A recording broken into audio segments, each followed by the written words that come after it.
right. Welcome, everybody, especially at this most wonderful time of the year that college football season is starting. Go Knights. For those of you in the audience who have not attended one of these hearings recently, let me review our normal procedure. Staff will introduce each item for consideration.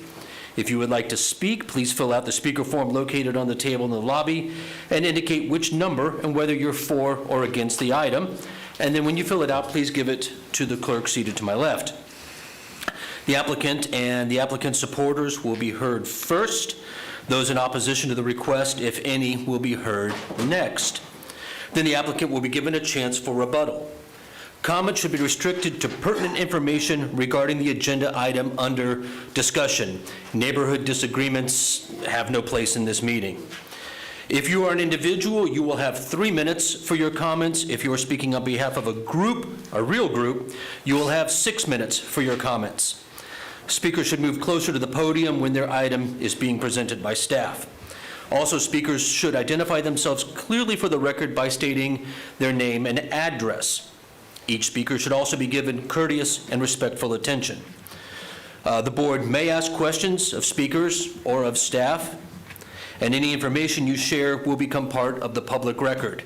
If you have things that are purely digital, we can show them on the screen, but we'll need you to send a copy of them to staff for the record. When the presentations are finished, I will ask the board for a motion. Once a motion has been made and seconded, discussion will be closed to the floor. Following board discussion, a vote will be taken, and during the voting, board members who do not cast objecting votes will be considered to have voted in favor of the motion.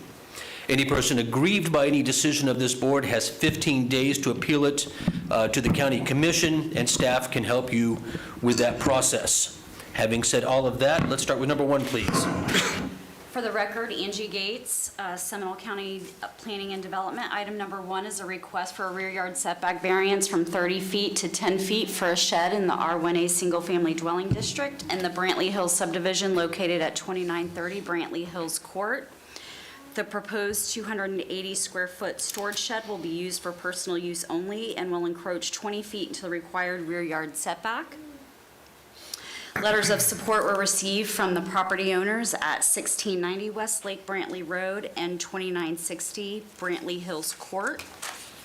There have not been any prior variances for the subject property, and this concludes my presentation.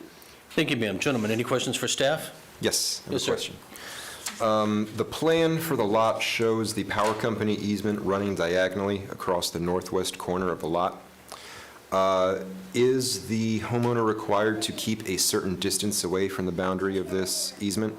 No, they just cannot encroach into it. Okay, thank you. Any other questions? Sure. Yes, sir.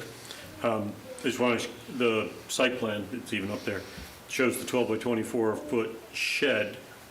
What about the other structure that's labeled as a coop and something else? Is that, It's not part of this variance.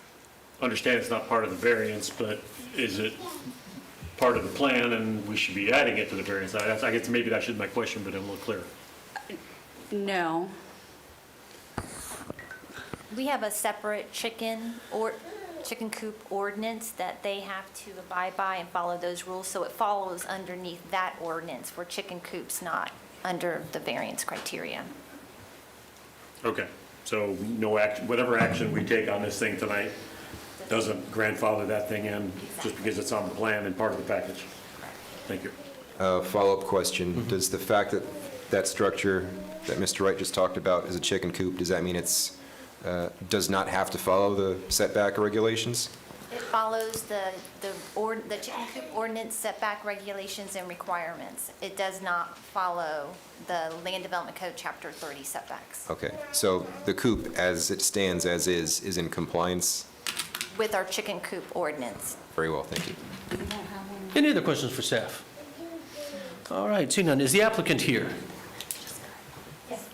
Is there anything you'd like to add? You don't have to, but anything you'd like to add to what staff has said? No, I think it's all set. All right, gentlemen, do you have any questions for the applicant? All right, well, that was easy. Is there anyone here to speak in support of this application? Is there anyone here to speak in opposition? Seeing none, I'll close the floor. Gentlemen, your pleasure. Move to approve. A motion approved from Austin, a second by Tom, I'm sorry, by Larry. We're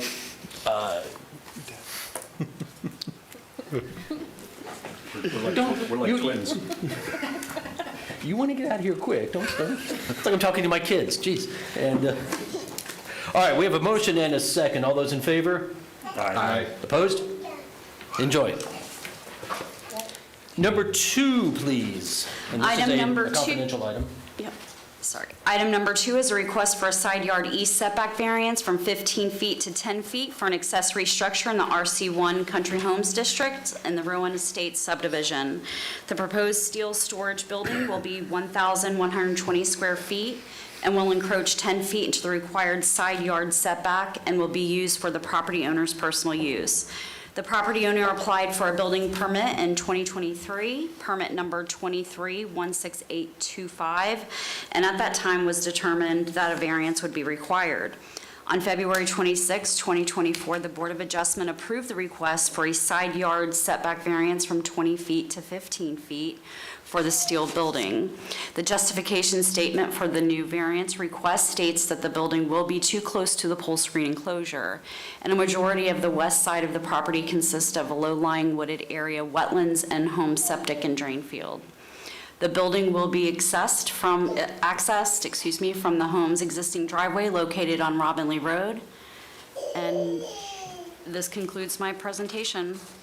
Thank you, ma'am. Gentlemen, any questions for staff? All right, seeing none, is the applicant here? Is there anything you'd like to add to what they had said, sir? Gentlemen, do you have any questions for the applicant? All right, this is easy. Is there anyone here to speak in support of this matter? Is there anyone here to speak in opposition? Seeing none, gentlemen. Motion approved. Motion approved from Austin. Second. Second by Tom this time, right? Okay, Wanted to make it easy for you. thank you. That is Tom. We have a motion and a second. All those in favor? Aye. Opposed? Enjoy your shed, sir. Item number 3 is a request for a rear yard setback variance from 25 feet to 13 feet for a screen room in the PD Plan Development District and the Deer Run Unit 5 subdivision located at 536 Pine Song Drive. The screen room will be 624 square feet and will encroach 12 feet into the required rear yard setback. The Deer Run Homeowners Association approved the proposed screen room, and letters of support were submitted by the property owners at 532 and 540 Pine Song Drive.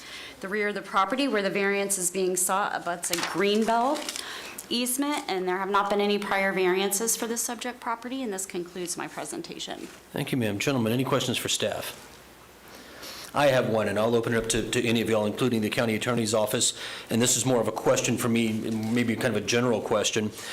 But why would the low and wet areas behind this house not be considered special conditions? Because it strikes me as out of the ordinary from any other standard residence in a subdivision. Are you asking that there be special setbacks when it abuts a common area or a retention pond? I guess it's just, I don't know what the definition of special conditions is, and perhaps, you know, whether this particularly funky situation could be considered a special condition. Sure, I mean, that's up to the pleasure of the board. The board determines what the special conditions or circumstances on the site is, and the staff can do that too, but you're open to the opinion. So for example, in the last case, the special condition was a huge swath of the property had an FPL easement on it, and then there's drain field and septic in the back too, which really limits where you can put certain things. So in this case, the wet, low-lying areas in the back would effectively, if they were cutting off a portion of the property, you know, would encroach in, and that could be considered a special circumstance. Or like pie-shaped lots are a good example, where properties have to be built to the rear yard. And that makes sense. And am I understanding you correctly to say then that the term special conditions isn't defined in our land development It's not code? defined. It's Gotcha. strictly, variances are on a case-by-case basis. So thus, the variance criteria looks at how it pertains to that particular request and that lot and that property or that structure, or whatever it is. You know, typically, many properties are different. That makes perfect sense. Thank you. You're welcome. Before I move to the applicant, any other questions for staff? All right, is the applicant here? Anything y'all would like to add to what staff had said? Okay. Gentlemen, do you have any questions for the applicant? All right.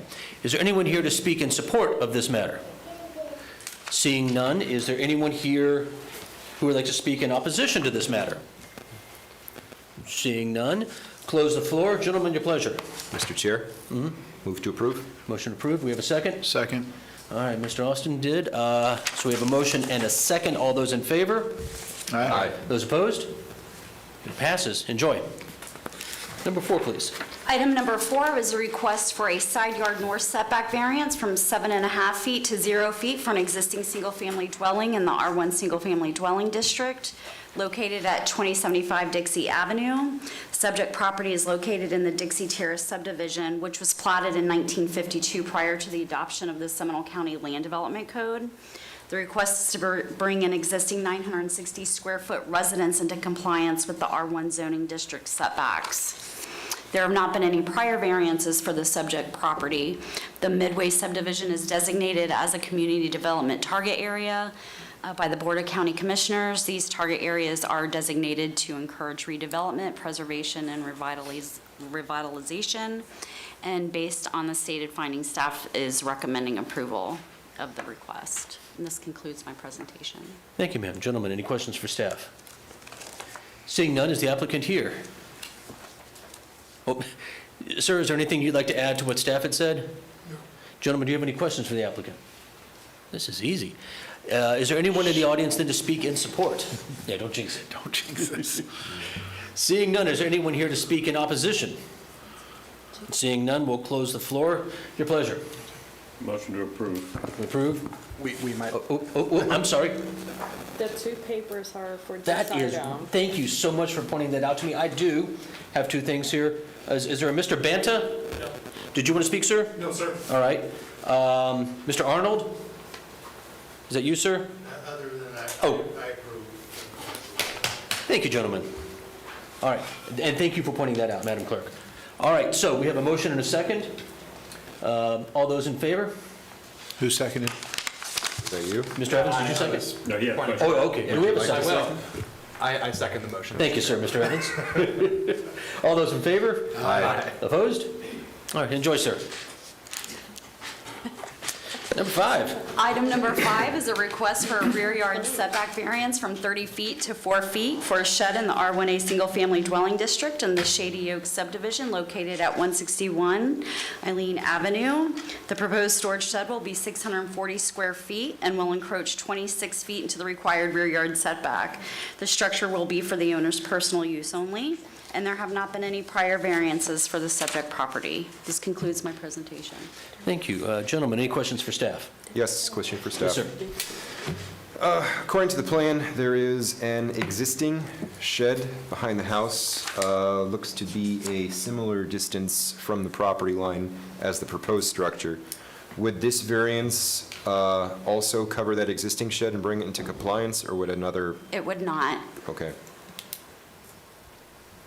We can ask the property owner about that, perhaps. What am I on? Well, I would think that it's not, it's irrelevant to what we're discussing tonight. It's not part of the public notice, and we can have an academic conversation if we want, but it's just, it's not noticed, and it's, we can't do anything to affect it. Any other questions for staff? Seeing none, is the applicant here? Anything you'd like to add to what's been said, sir? No, sir. Anyone have any questions for the applicant? Seeing none, is there anyone here to speak in support of this matter? Seeing none, is there anyone here to speak in opposition? Seeing none, I'll close the floor. Gentlemen? Motion to approve. Motion Second. approved by the vice and seconded by Mr. Austin. All those in favor? Aye. Aye. Opposed? It passes. Enjoy. Thank you. Number 6.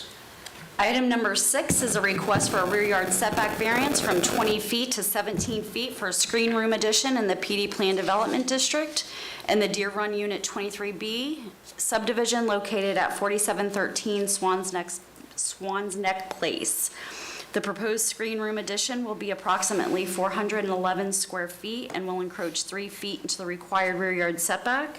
A building permit, BP 249891, was submitted. After zoning review, it was determined that a rear yard setback variance would be required. A letter of support was received from the neighbor at 4717 Swans Neck Place. The rear of the property where the variance is being sought abuts a retention pond, which is indicated as Track B on the recorded plat as drainage, utility, and greenbelt easement. There have not been any prior variances for the subject property, and this concludes my presentation. Thank you, ma'am. Any questions for staff? Seeing none, is the applicant here? Could you come up, sir, because I know at least I have a question. Sure. You just come up to the podium there, please, and just share with us real quick your name and address. Okay, I'm sorry. It's okay. That's okay. My name is Adam Farley, and my address is 4713 Swans Neck Place in Winter Springs. Thank you, sir. My question is what you're proposing just to cover the existing concrete pad in the back? Yes, sir. The concrete patio was in existence when we bought the home, and we're just putting a screened covering on top of that. So you won't be going past the concrete? We will not be adding anything further. Gotcha. Gentlemen, any other questions while I've dragged them up here? All right, thank you, sir. Oh, by the way, here we go, Steelers. Here we go. My man. Shameless sucking up is appreciated. You really think that's smart before we vote? Yeah, I was gonna say, if you're not a Steeler, I don't know. Is that a Cowboys necklace you got there? I'm a Bears fan, too. All right, anyone else here to speak in support of this matter? Seeing none, anyone here to speak in opposition? Seeing none, I'll close the floor. Gentlemen, your preference. Motion to approve. Motion to approve from the vice chair. I wasn't going to Second? say it, so. Declare that conflict. Just going to say. Seconded. Second from Mr. Evans. All those in favor? Aye. Opposed? All right, enjoy, sir. Item number 7 is a request for a front yard setback variance from 50 feet to 30 feet for a single-family dwelling in the A1 Agricultural District. The subject property is located in the Eureka Hammock subdivision and is a legal lot of record that was created prior to Seminole County subdivision regulations being adopted. In the early 1960s, when the subject lot was created, the minimum lot size was 10,000 square feet. The proposed single-family residence will be approximately 1,700 square feet and will encroach 20 feet to the required front yard setback. There have not been any prior variances for the subject property, and this concludes my presentation. Thank you, ma'am. Gentlemen, any questions for staff? Seeing none, is Ms. Fisher here? Oh, you're hiding back there, you are. Anything you'd like to add? No, thank you. I don't want to disrupt the flow. All right, gentlemen, do you have any questions for the applicant? Just did. There we go, seeing none. Anyone here to speak in support of this matter? Seeing none, anyone here to speak in opposition to this matter? Seeing none, I'll close the floor. Gentlemen, Move to approve. Second. move to approve in a second. All those in favor? Aye. Those in opposition? All right, enjoy. Item number 8 is a request for a rear yard setback variance from 30 feet to 25 feet for an addition in the R1A Single Family Dwelling District and the Tuska Ridge Unit 2 subdivision located at 2158 Candle Ridge Court. The addition will be 435 square feet and will encroach 5 feet into the required rear yard setback. A building permit, BP 248067, was submitted for the addition, and at that time, it was determined that a rear yard setback variance would be required. The Tuska Ridge Homeowners Association approved the letter, or approved the proposed area work, and there have not been any prior variances for the subject property. This concludes my presentation. Thank you, ma'am. Gentlemen, any questions for staff? Seeing none, is the applicant here? Ma'am, is there anything you'd like to add to what's been shared so far? And gentlemen, do you have any questions for the applicant? All right. Anyone here to speak in support of this matter? Ooh. Anyone here to speak, I'll say that again, anyone here to speak in support of the matter? Seeing none, is there anyone here to speak in opposition? Seeing none, I'll close the floor. Gentlemen, do we have a motion? Mr. Chair, move to approve. Second, Mr. Quinzen, and a second by the vice chair. All those in favor? Aye. Those in opposition? All right, enjoy, ma'am. Number 9. Good evening. For the record, Hillary Payton, Planning and Development. Item number 9 is 2 variance requests for 226 3rd Street, located in the Whitcomb's first and second addition to Geneva subdivision. The requests are for a front yard setback variance from 25 feet to 0 feet, for a south side street setback variance from 5 feet to 0 feet, for a privacy fence in the R1 zoning district. The subject property is a corner lot. The front of the house faces 3rd Street. The West State Road 46 side is the street side. Variances are being sought on both sides. The request is to construct a 6-foot privacy fence entirely within the front and side street setbacks. The proposed privacy fence would be approximately 30 feet from the edge of pavement on the 3rd Street side and 40 feet from the edge of pavement on the West State Road 46 side, and without sidewalks to encroach upon on either side. Traffic engineering has no objection to the placement of the fence as it relates to site visibility. This concludes my presentation. I'm available for any questions. Thank you, ma'am. Gentlemen, any questions for staff? I have one. This is one of 2 scheduled dumb questions I have for the night. I should know this. Is this property in the rural area? Yes. Thank you, ma'am. Is the applicant here? Anything you'd like to add to what staff had said? Gentlemen, do you have any questions for the applicant? All right. Oop. Not necessarily a question, but the south side of the property abuts the right-of-way of State Road 46, which currently is a 2-lane highway. There is a project in the planning PD&E stage for the widening of State Road 46 from current 2-lane state to a 4-lane divided highway. However, it looks like that hasn't even been approved to advance beyond that. The last time anybody has touched that project has been 2018. So while the fence is proposed to be 40 feet away from the current edge of pavement, that's not to say that whenever FDOT decides to proceed with the project, that distance won't be reduced. It might be possible that might be part of a property taking. Don't know. The applicant's just getting ahead of any eminent domain action. Yep. And, yeah. So. Yeah, that's their right, at least as I see it. And I think I'd lost my train of thought. We had just said no questions for the applicant? Gotcha. Is there anyone here to speak in support of this matter? Is there anyone here to speak in opposition to this matter? Seeing none, I'll close the floor. Gentlemen, your pleasure. Move to approve? Second. All right, and Tom seconded. All those in favor? Aye. Those in opposition? All right, enjoy fence.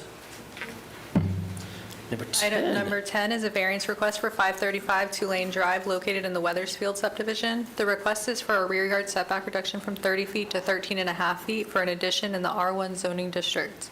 The request is to bring into compliance the construction of 285 square foot addition encroaching approximately 16.5 feet into the rear yard setback. The detached garage will be 28 feet by 34 feet with 2 garage doors, 2 windows, and an entry door will be used as a garage for storage. The property abuts a 60-foot drainage right-of-way. A code enforcement violation, number 24-184, was issued for this structure, resulting in the necessity of this variance. On July 17, 1989, the Board of Adjustment approved a variance request for the rear yard setback from 30 feet to 13 feet 8 inches for an addition. This concludes my presentation. I'm available for any questions. Any questions for staff? Yes, question. Yes, sir.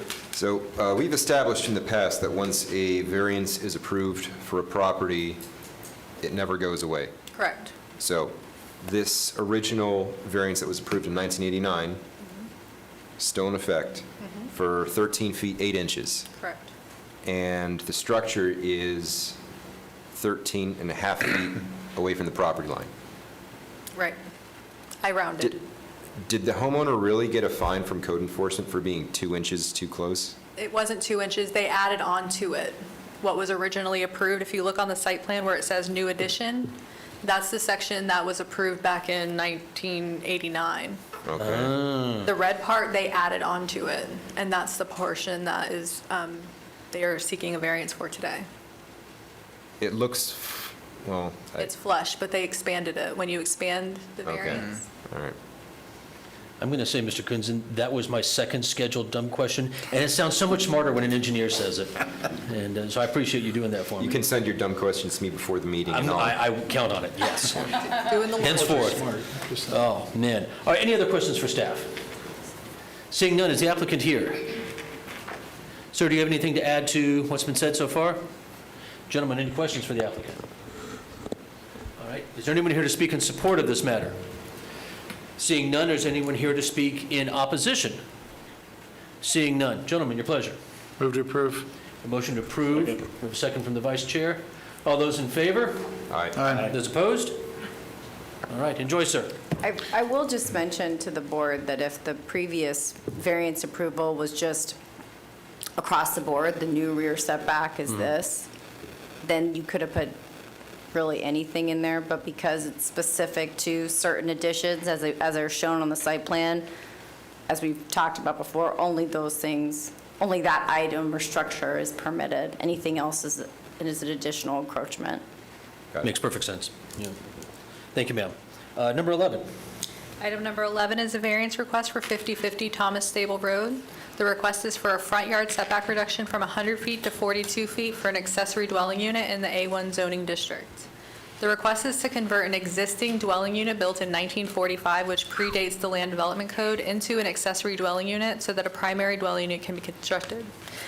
The proposed ADU encroaches approximately 58 feet into the required 100-foot accessory structure front yard setback, as it will be in front of the new primary structure. The applicant will construct a new primary structure which will meet the required 50-foot front yard setback. The primary dwelling unit will be a minimum of 2,900 square feet to meet the Land Development Code requirement of 285% of the size of the original unit.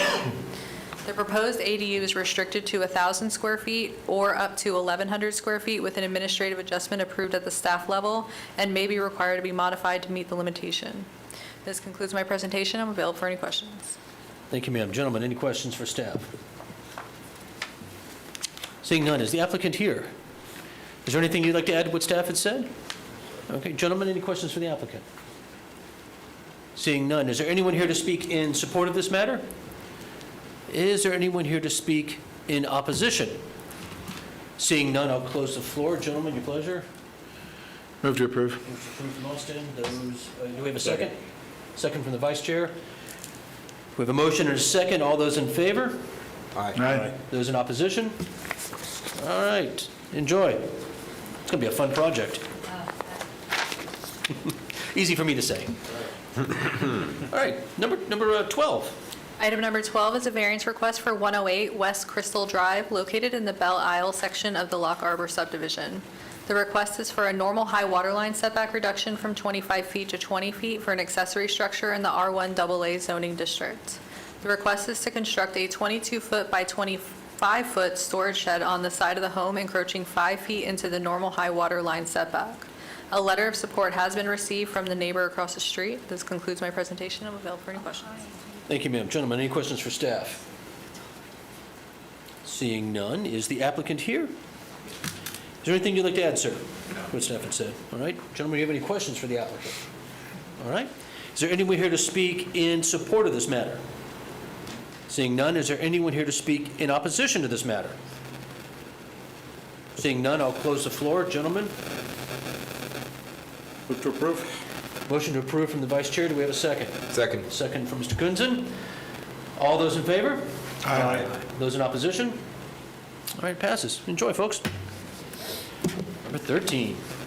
Item number 13 is a variance request for 3978 Biscayne Drive, located in the Hollowbrook subdivision. The request is for a rear yard setback reduction from 5 feet to 4 feet for a screen enclosure in the general homes plan development.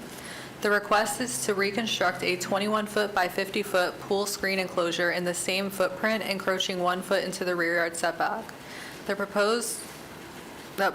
property abuts a retention pond tract owned by the Hollowbrook HOA. 2 letters of support have been received from adjacent neighbors. This concludes my presentation. I'm available for any questions. Thank you, ma'am. Gentlemen, any questions for staff? Mr. Chair? Yes, sir. If I missed it, I apologize, but the key word was reconstruct, Correct. so there was no previous variance on the original structure? No, sir. Okay, thank you. I just make sure I didn't miss something. All right, any other questions? Is the applicant here? Yes, sir. Anything you'd like to add to? Nothing? All right, gentlemen, any questions for the applicant? Seeing none, anyone here to speak in support of this matter? Seeing none, anyone here to speak in opposition to this matter? Seeing none, I'll close the floor. Gentlemen, your pleasure. Mr. Chair, move to Sir. approve. Mr. Kunzen has made a motion to approve. Do we have a second? Second. Second from the vice chair. All those in favor? Aye. Opposition? Enjoy. Always use more reconstruction. All right, number 14.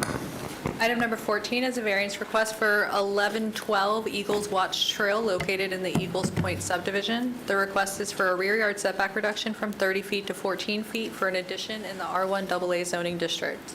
The request is to bring into compliance the construction of an approximately 500 square foot addition encroaching 16 feet into the rear yard setback. A code enforcement violation number 24-165 was issued for this structure, resulting in the necessity of this variance. 3 letters of support have been received from surrounding neighbors and provided to each of you on the dais for your consideration. This concludes my presentation. I'm available for any questions. Thank you, ma'am. Gentlemen, any questions for staff? All right, seeing none. Is the applicant here? Yes, sir. Is anything you'd like to add to what staff had said? All right. Gentlemen, do you have any questions for the applicant? Seeing none, is there anyone here in the audience to speak in support of this matter? Yes, ma'am. Please come on up. Just to the podium, please, and when you get there, please share with us your name and address. My name is Jacqueline Ersick, and it's 1176 Eagles Watch Trail. I live down the street from Jeremy. I've been in the community for 25 years, and our community is, the lots are not perfectly square or anything like that. So I myself have a variance, and a lot of our additional homeowners do. Of the 25 years, I've been on the board for about 10 years, going on and off twice. I am not currently on the board, but we've never had any issues with people requesting variances and not being given them. Over the weekend, I went with Jeremy, talked to the neighbors to get their support or to hear what they had to say about it. So we have a petition signed by close to 50. It was a last minute thing, only 2 days to actually talk to people. And I can assure you of the people that signed it, nobody that I talked to had any issues with what Jeremy is trying to do. Some of them wouldn't sign because they didn't want to get involved. But other than that, it's a pretty true, accurate description of that the neighbors have no issues with what he's trying to do. We're in support of it. Gentlemen, do you have any questions for Ms. Ersick? Quick question. On the petition, did you personally gather all of these signatures? I gathered some. Jeremy went through the neighborhood Okay. and gathered some. There was another neighbor that helped as well. His attorney put the verbiage on the top as to exactly what we were asking. Sounds good. Gentlemen, any questions? All right. Thank you, ma'am. Appreciate it. Is there anyone else here to speak in support of the matter? Seeing none, do we have anyone in the audience to speak in opposition? Yes, sir. If you could also please come up and share your name and address. Let's see, I have my form here for you. Yeah, let's see. This looks like it. Good evening, and thank you for allowing me to speak this evening. My name's Jack Tracy, and I live at 1100 Eagles Watch Trail in Winter Springs. It's about 3 houses down from the house in question.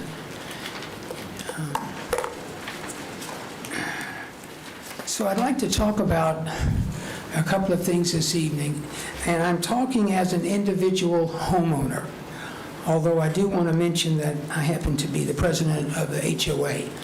I'm speaking as an individual homeowner this evening. Covenants. I'm going to speak for a few minutes about covenants.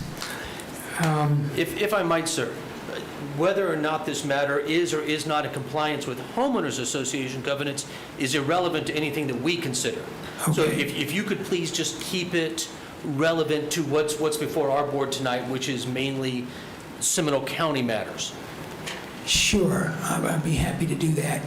I noticed in the staff report a particular term that was used, and that term is harmony. And I won't mention then I won't mention our covenants, but it's kind of, it's kind of interesting that the same term is there too, but I won't go further into the covenants. But I do want to say that if we speak about harmony, this is the only structure that I'm aware of in the neighborhood that is like this. There are several other structures that are in backyards that are mostly sheds, tool sheds and so forth.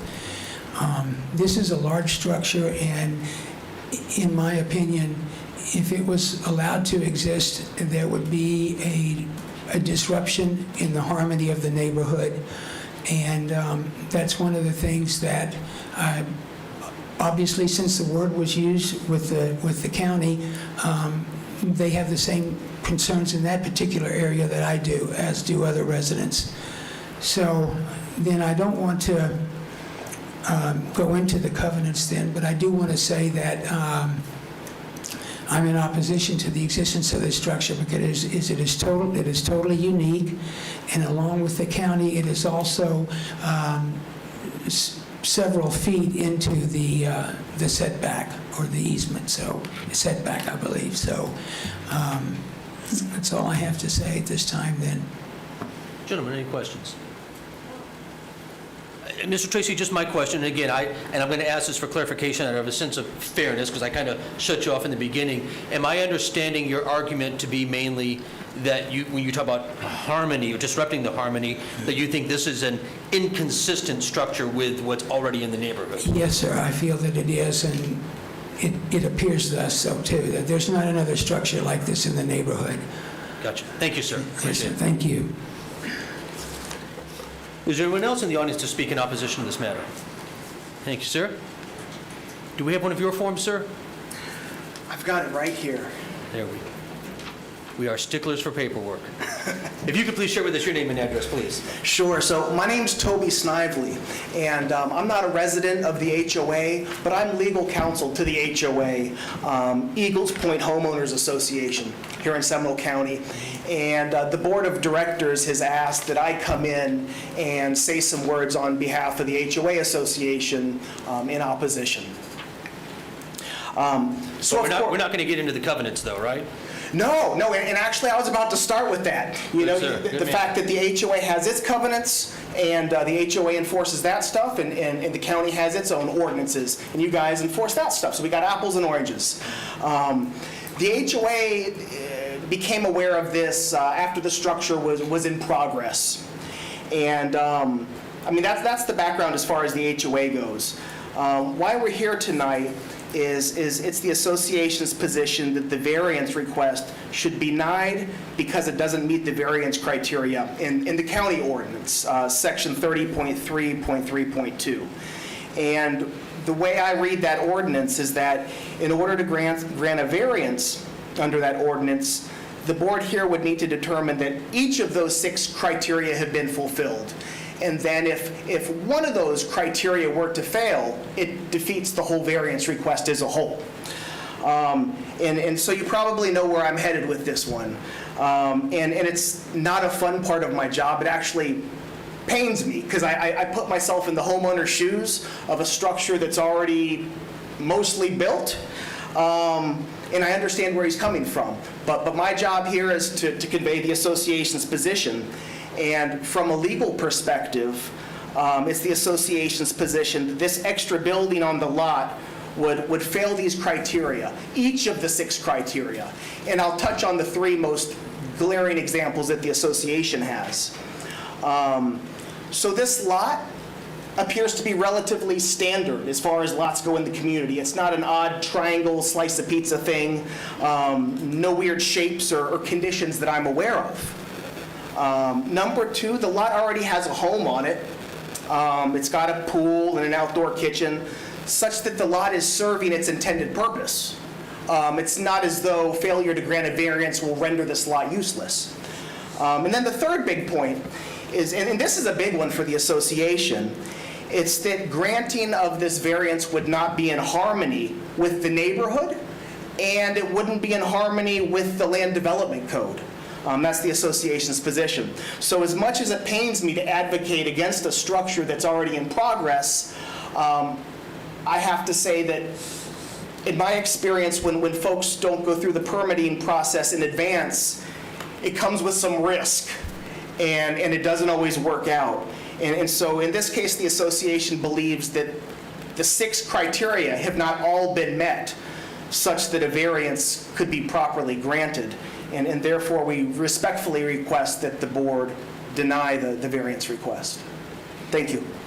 Thank you, sir. Gentlemen, any questions for Mr. Snively? All right, thank you, sir. You're welcome. Do we have anyone else in the audience to speak in opposition? Seeing none, I'll close the floor. Mr. Chair, Sir? the homeowner gets a chance to rebuttal, correct? He does, and thank you. Thank you for pointing that out. Would you like to make a rebuttal, sir? You don't have to, but just if you want to. Okay. Just for the record, share with us your name and address. Yes, sir. My name is Jeremy Abner. I'm at 1112 Eagles Watch Trail. So the attorney is our representation of the HOA board. As of right now, there's 3 individuals on the board. The gentleman you had just met prior is Jack Tracy, which you'll have some information in front of you as well, that he had sent a text message earlier stating as long as permits were in place, that obviously we'd be able to move forward with our structure moving forward. The second individual who's on the board as well, you have a letter directly from him advocating that he's okay with this variance due to the fact that he's my neighbor. And the last person who's part of the board is unfortunately not here today. So you have, it looks like you have one individual who's against me, who in turn brought an attorney to this variance hearing to go against the harmony of our neighborhood. You're unable to see this building from the street. You can see in front of you over 50 applicants, which, by the way, we didn't go to door. This was just communicating with the community, and individuals came to our house to sign those petition. So all I ask is, I trust your judgment. That's all I'm asking. Thank you, sir. Thank Hold on you. a second. Wait a minute. Any questions for the applicant? My question then would just be, how did we get here? How did we get here? That you have this... Do you have more than 3 minutes? No, I mean, from the perspective of you, how did you find yourself in a situation where you've erected a structure that's not permitted? Oh, 100%. So I'll just be completely open with you. We hired a contractor that came on board with us. He was my longest employee's father-in-law. His name is, I think his information was submitted to you as well. His name is Jim Marquis Masonry. He stated to even your county employee that he was a licensed contractor. I trusted, I believed. This process came on board. Jason then in turn came to our house. He's a representative from the county. Looked at him in the eye, asked him the same question. Are you a licensed contractor? He said yes. We are now in a long lawsuit, which actually has been pushed to now white collar crime. So the head of Seminole County for white collar crime is now doing a full investigation. Publicly, they have found out that he has actually taken over $200,000 in the last 3 to 4 months from residents within Seminole County. So we are doing whatever we can for representation to go after him criminally. So that's the situation I'm in, is that's where we are. And unfortunately, from that point, I've done everything the county has asked of. I think I've met everybody here, and I've done whatever I can to do what is right, because I understand at this point in time, this was done incorrectly. So all I'm asking for is the chance to make this right. Thank you, sir. Thank Gentlemen, you. any other questions? Thank you for your time, sir. Thank you, sir. Close the floor, and we might have to have a chat about this one, but first, do we have a motion? A motion to approve. Motion to approve, and a second from Mr. Kunzen. Let's chat. Let's chat. You know, my take on this, you guys have heard me yammer on this in the past, is I always look at land use as like if we were playing Monopoly. They're the rules of the game. And if before we start playing the game, we all agree on variations. Hey, you know, all money goes into the center and you get it if you land in free parking. If we all agree, great. And as I start getting into property rights like that, is that someone here wants to do something that's outside of the rules, but if all their neighbors are okay with it, we generally kind of say, well, all right, it's nobody is objecting to this, and we generally are okay with it. I find myself, and I'm just talking, you know, I know y'all, none of y'all are shrinking violets, but I kind of feel like it seems like this applicant's neighbors are in support, and that is butting up against a homeowners association.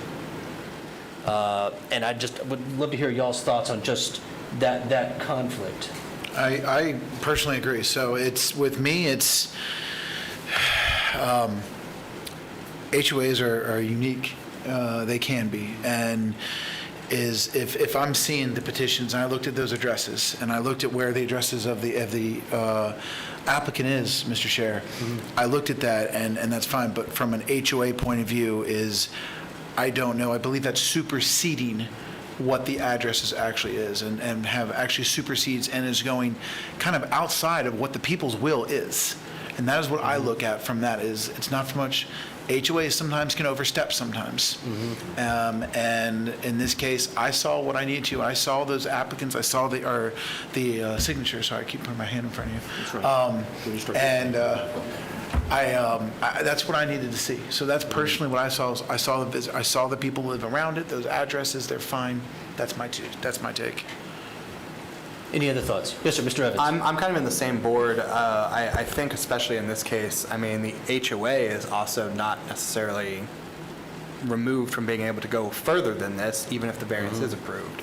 So, I mean, upon the county matters, I mean, the HOA is certainly understandable, but, you know, in Austin's point, there are a lot of homeowners in support, a lot of them.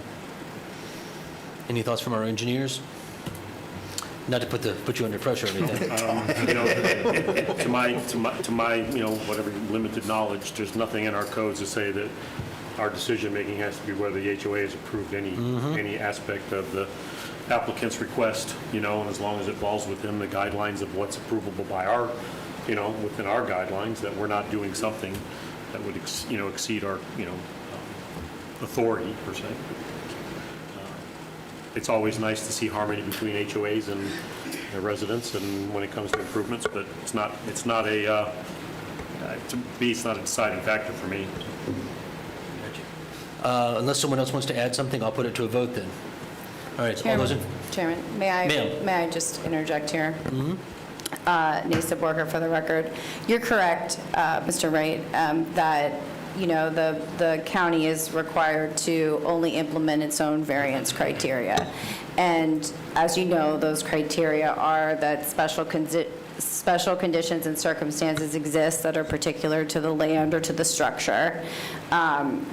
In this case, from the testimony that you heard, it sounds like the applicant had an unlicensed contractor came in that didn't do what they were supposed to do and ended up erecting a portion of the structure without going through the proper permitting.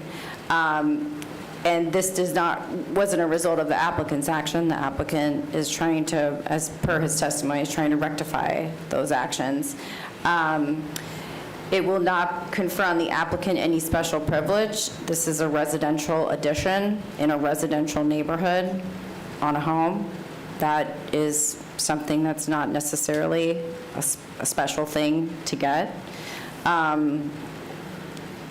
It would deprive the applicant of rights enjoyed by others within the property. I mean, in this case, I think, as the applicant stated, if it's not approved, the work that was done by the unlicensed contractor will have to be removed or substantially altered. And it's the minimum variance that's being that can be requested, and he's requesting it for what's already been put up thus far. And you already touched on it being in harmony with the rest of the neighborhood. So I just wanted to kind of go over that with you, because when you're looking at these things, those are really the criteria that need to stick in your head. And when you're making motions and when you're going to approve something where you have things on the record that people disagree with and have provided testimony with, that you make sure that you're going through the variance criteria and applying the facts and the testimony and whatever's in your packet, because there's a lot more in your packet that I know you guys review before these meetings when you come in than what's put in the record. And that's part of the reason why we can move so quickly through most of these most of the time, because you're looking at the packet, you're looking at the applicant's variance criteria. So I just kind of wanted to wrap that up for you, and just also, you know, follow up with what Mr. Wright said about it being the criteria of the county that you need to be concerned with, and not private HOA requirements. Also, I believe the word harmony as well, Mr. Chair, is very subjective. It's one person's harmony might not be another person's harmony. So I think it's extremely subjective. And it sounds a little bit like you're sharing that if we maybe linked competent substantial evidence to the 6 criteria, it might make your job a little easier if there are fights. particularly if it's appealed. Absolutely, absolutely. Thank you, that's well taken. Gentlemen, anything else you'd like to discuss? All right, we'll put it to a vote then. All those in favor? Aye. Opposed? The matter passes. Enjoy. All right, I've lost track of numbers. Move on to next. 15. It's item number 15, Kathy Hamill, Development Services. I'm going to be presenting the next 4 items. They are variances to our maximum height of 35 feet for buildings and structures. The purpose of these variances is the applicant wants to replace all of the meters and to install poles so they can remotely read the meters. The poles that they are proposing are 40 feet tall with a 10-foot antenna, therefore making it 50 feet tall. We heard, I believe, 6 of these at our last board hearing, and this is the remainder of the items we're going to be requesting. It is the same request for all 4 items, but we have to present each item individually. If there's not any questions about the overall project, I can go forth and present each one of the sites. Okay. Item number 15, this is a site it's located at 420 West Crystal Lake Drive. This is a site that's between 2 subdivisions. One of them is Lock Arbor, which was platted in 1954, and Mayfair Club, which was platted in 1997. It currently has a small water treatment plant, and the pole meets all of the R1A setbacks.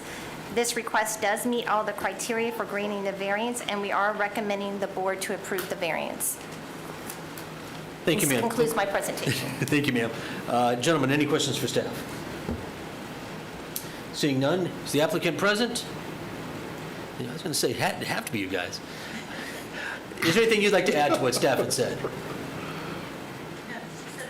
Gentlemen, any questions for the applicant? All right. Well, because the rules are the rules, is there anyone here to speak in support of the matter? Seeing none, literally.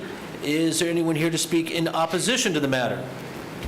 Seeing none, I'll close the floor. Gentlemen? Move to approve. Second. Mr. Beagley, second by Mr. Kunzen. All those in favor? Aye. Opposed? All right, 16. 16, 361 Sable Palm Drive. This is located in a common area tract in the Alexander at Sable Point plat. This property, you might be familiar, is now a defunct golf course, and it currently has a small water treatment plant. This pole meets the PD zoning setbacks, and we are requesting for the board to grant the variance because it meets all of the criteria, and this concludes my presentation. Thank you, ma'am. Gentlemen, any questions for staff? Seeing none, would the applicant like to add anything to staff comments? Any questions for the applicant? Seeing none. Anyone in the audience in support of this matter? Seeing none. Anyone in the audience in opposition to this matter? Seeing none. You stop it. We'll close the floor. Gentlemen, Mr. is there a Chair. motion? The Vice Chair has moved to approve. We have a second. Second. Mr. Kunzen, all those in favor? Aye. Those opposed? 17.